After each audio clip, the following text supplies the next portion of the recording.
আসসালামু আলাইকুম everyone, welcome back to my channel Mukti's cooking world. আজকে আমি আপনাদেরকে তৈরি করে দেখাবো সরিষা ইলিশ।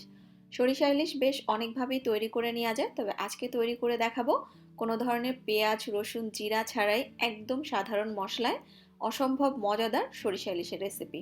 আশা করছি রেসিপিটি ভালো লাগবে। আজকের রেসিপির জন্য এখানে আমি নিয়ে নিয়েছি 5 টুকরো ইলিশ মাছ। আমি মাছগুলো ভালোভাবে পরিষ্কার করে ধুয়ে নিয়েছি। তো এবার মাছটাকে সাইডে রেখে চলে যাব সরিষাটা রেডি করতে। আজকের রেসিপির জন্য প্রথমে আমি সরিষার একটা পেস্ট রেডি করে নিব। এর জন্য এখানে আমি নিয়ে নিয়েছি 2 টেবিল চামচ পরিমাণ কালো সরিষা। আপনারা চাইলে অর্ধেকটা হলুদ সরিষা অর্ধেকটা কালো সরিষা দুটো মিলিয়ে ব্যবহার করতে পারবেন। তবে আমি যেহেতু প্রবাসে থাকি, এখানকার হলুদ সরিষাটা একদমই ঝাঁজ থাকে না। তো আমার কাছে মনে হয় এখানকার শুধুমাত্র কালো সরিষাটা দিয়ে রান্না করলেই এটার টেস্টটা বেশি ভালো আসে। সাথে আমি নিয়েছি এখানে 3-4টা কাঁচামরিচ, আরও সামান্য একটু লবণ। সরিষা বেটে নেওয়ার সময় অথবা ব্লেন্ড করে নেওয়ার সময় যদি সামান্য একটু লবণ আর কাঁচামরিচ ব্যবহার করা হয়, তাহলে সরিষার এক্সট্রা তিক্ত ভাবটা অনেকটাই কমে যায়। তো আমি একটা ব্লেন্ডারের ছোট্ট জারের মধ্যে নিয়ে নিচ্ছি সরিষা, সাথে নিয়ে নিচ্ছি কাঁচামরিচগুলো আর সামান্য একটু লবণ। এবার এর মধ্যে আমি সামান্য একটু পানি দিয়ে দিচ্ছি ব্লেন্ড করার সুবিধার্থে। এখন এই সব কিছু আমি একসঙ্গে ভালোভাবে ব্লেন্ড করে নিব। আপনারা চাইলে পাটায় বেটেও নিতে পারবেন। আর এই তো আমার সব কিছু ব্লেন্ড করা হয়ে গিয়েছে। একদম স্মুথ করে ব্লেন্ড না করে নিলেও হবে। তো এবার এটাকে আমি একটা সাইডে রেখে চলে যাচ্ছি মূল রান্নায়। চুলায় আমি একটা হাঁড়ি বসিয়ে নিয়েছি। এবার এর মধ্যে দিয়ে দিচ্ছি 3 টেবিল চামচ পরিমাণ সরিষার তেল। আপনাদের কাছে সরিষার তেল না থাকলে রেগুলার রান্নার তেল ব্যবহার করলেও হবে। 1/4 চা চামচ পরিমাণ কালো জিরা দিয়ে দিলাম।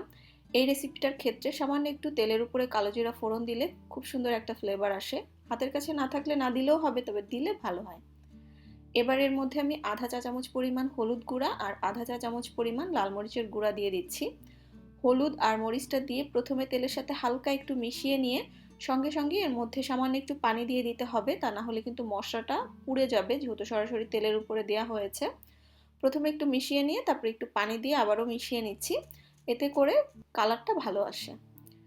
এবার এর মধ্যে আমি দিয়ে দিচ্ছি সে আগে থেকে কেটে ধুয়ে পরিষ্কার করে রাখা মাছের টুকরোগুলো।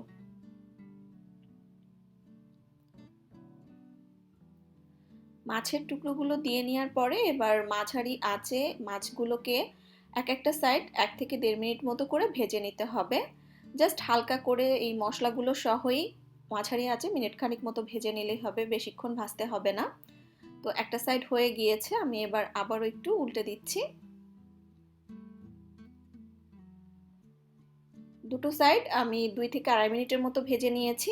এবার এর মধ্যে আমি দিয়ে দিচ্ছি প্রথমেই যে সরিষাটাকে ব্লেন্ড করে রেখেছিলাম সেই ব্লেন্ড করা সরিষা, সাথে ওই ব্লেন্ডার জগটা ধুয়ে আমি আরও আধা কাপ পরিমাণ পানি দিয়ে দিচ্ছি ঝোলের জন্য। এবার দিয়ে দিচ্ছি কয়েক ফালি আস্ত কাঁচামরিচ। ইলিশ মাছ যেহেতু খুবই নরম মাছ, সিদ্ধ হতে খুব একটা সময় লাগে না, তাই এখানে ঝোলের জন্য খুব বেশি একটা পানি দেওয়ার প্রয়োজন নেই। আর মাছ থেকেও কিন্তু বেশ কিছুটা পানি বের হয়ে আসবে। তো সব কিছু ভালোভাবে মিশিয়ে নেওয়ার পরে এবার আমি ঢাকনা দিয়ে ঢেকে মাঝারি আঁচে 5 থেকে 6 মিনিটের মতো এভাবে ঢেকে দিয়ে রান্না করব। 5-6 মিনিট পরে আমি ঢাকনাটা খুলে নিচ্ছি, আর এই পর্যায়ে আমি দিয়ে দিচ্ছি স্বাদ মতো লবণ। লবণটা দিতে আমি প্রথম দিকে ভুলে গিয়েছিলাম, তো আমরা যখন ঝোলের পানি দিয়েছি ওই পর্যায়ে আপনারা লবণটা দিয়ে দিবেন।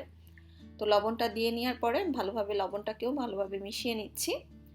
এবার মাছগুলো আলতো হাতে আবারও একবার করে একটু উল্টে দিচ্ছি।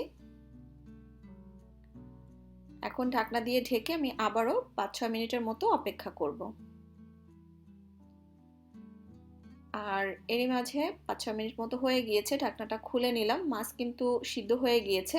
মূলত মাছটা সিদ্ধ হয়ে ঝোলটা ঘন হয়ে আসা পর্যন্ত রান্না করতে হবে। এবার আমি ঢাকনা ছাড়াই জাস্ট ঝোলটা আরেকটু ঘন হয়ে সম্পূর্ণ তেলটা উপরে উঠে আসা পর্যন্ত অপেক্ষা করব। সরিষা ইলিশ রান্না করার সময় কখনোই অনেক বেশি ঝোল রাখবেন না, এটা একটা মাখা মাখা গ্রেভি হবে। তেলটা সম্পূর্ণ উঠে আসতে হবে, তাহলেই কিন্তু সরিষা ইলিশের আসল স্বাদটা পাওয়া যাবে, তিতকো ভাবটাও থাকবে না। তো দেখতেই পাচ্ছেন তেল সম্পূর্ণ উঠে এসেছে, এবার আমি চুলা থেকে নামিয়ে নিব। আর এরই মাঝে তৈরি হয়ে গেল আমার সরিষা ইলিশ। একদমই সাধারণভাবে তৈরি করা, বাট খেতে অসম্ভব মজাদার। আপনারা হুবহু রেসিপিটা ফলো করে তৈরি করে দেখতে পারেন, ইনশাল্লাহ কেউ নিরাশ হবেন না, এইটুকু বলতে পারি। আজকের মতো তাহলে এখানেই বিদায় নিচ্ছি। সবাই খুব বেশি ভালো থাকবেন। আল্লাহ হাফেজ।